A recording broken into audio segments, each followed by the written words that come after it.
আসসালামু আলাইকুম রহমতুল্লাহি বারাকাতুহু।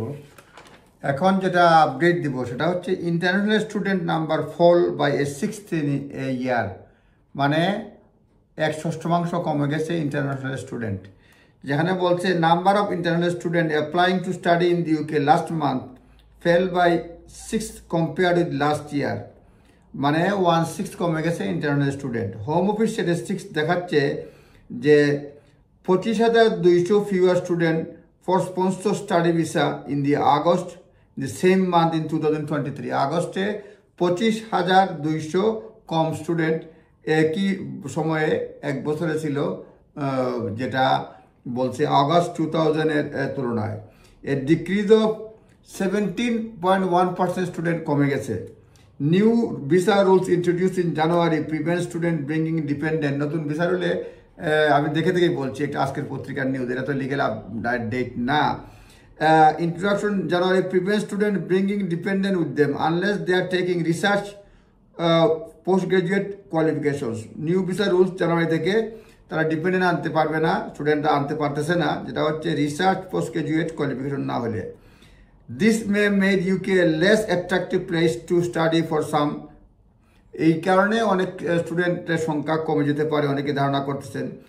Particularly student from India Nigeria who previously at the highest rate of dependent, কারণ ইন্ডিয়া নাইজেরিয়া থেকে হাইয়েস্ট রোড ডিপেন্ডেন্ট ছিল, এটা কমে গেছে। তারপরে বলছে there have been 15,500 application from dependent of student this ইয়ার।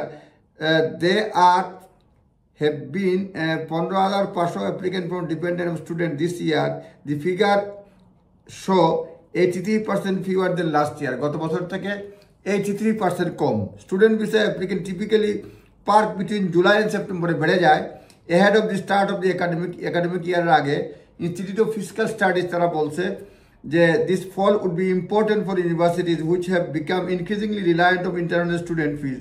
এইসব এই যে কমে গেছে, এটা স্টুডেন্ট ইউনিভার্সিটির জন্য চিন্তার কারণ বেশি অনেক ক্ষেত্রে মানে বিদেশি স্টুডেন্টদের উপর ইউনিভার্সিটিগুলো নির্ভর করে। এবং বলছে 2022 এবং 23 সালে a fifth of all UK university income came from fees from non-EU international student। 2022-23 সালে এক পঞ্চমাংশ অফ অল ইউনিভার্সিটিজ ইউনিভার্সিটি ইনকামের 1/5 আসছে তারা বলছে নন ইউরোপিয়ান ইন্টারন্যাশনাল স্টুডেন্ট থেকে। এইখানে বলছে যে Kate Ogden senior research economist IFS বলছে much of this sector is reasonable financial health and should be able to adjust, but some less selective providers that rely heavily on the international student fees are facing greater competition for domestic students. More selective competitors, the next academic year could be difficult one. সুতরাং next academic ইয়ার difficult হতে পারে এই যে international student না থাকার কমে যাওয়ার কারণে।